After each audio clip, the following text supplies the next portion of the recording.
Buenas noches, mi nombre es Carolina Tejada y yo le estaré hablando acerca de la técnica de auscultación del tórax, la cual consiste en escuchar sonidos que se generan en el organismo, ya sea normal y anormal, así como también los soplos del corazón, las arterias, los intestinos y los pulmones. Se puede realizar de manera directa e indirecta, mediante el uso del estetoscopio, el cual puede ser de membrana y de membrana campana, de tipo auricular u olivas. Dentro de lo importante está entre las olivas, ya que es de mejor percepción en cuanto a los sonidos. A nivel del corazón se valorará lo que son los latidos valvulares, así como también los flujos turbulentos. A nivel del abdomen se valorará lo que es el peristaltismo, y a nivel de las arterias se tomará en cuenta lo que son los soplos, así como las fístulas arteriovenosas. Es importante abarcar lo que son las medidas generales a tomar en cuenta, como son el lavado de manos, el aislamiento, así como también la presencia de secreciones y de sangre.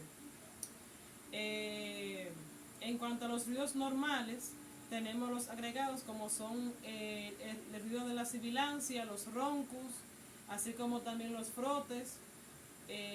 También encontramos los crépitos. También cabe mencionar lo que son los con palabras, como es la broncofonía, la egofonía y los soplos. En cuanto a la auscultación con respiración, aquí se valorará lo que son todos los sectores y se realizará de manera comparativa, evaluando lo que son los ruidos, el ruido traqueal, que esto se da durante tanto la inspiración y expiración, el ruido broncotraqueal, traqueobronquial, perdón, este suele ser menos intenso, y el murmullo vesicular o pulmonar, este suele darse durante la inspiración.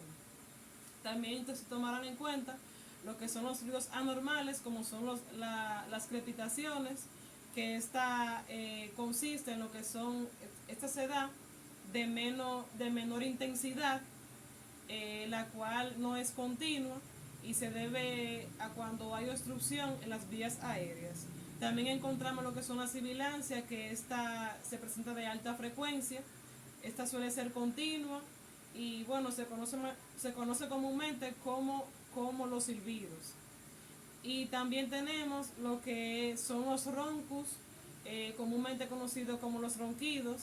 Este suele ser de poca frecuencia y bueno, de poca frecuencia, a diferencia de las sibilancias. Y también encontramos lo que es la broncofonía, que consiste en la mejor transmisión de la voz en cuanto a las sílabas, y los frotes pleurales, que estos consisten en sonidos discontinuos, ásperos, que se deben a roce de las hojas pleurales inflamadas.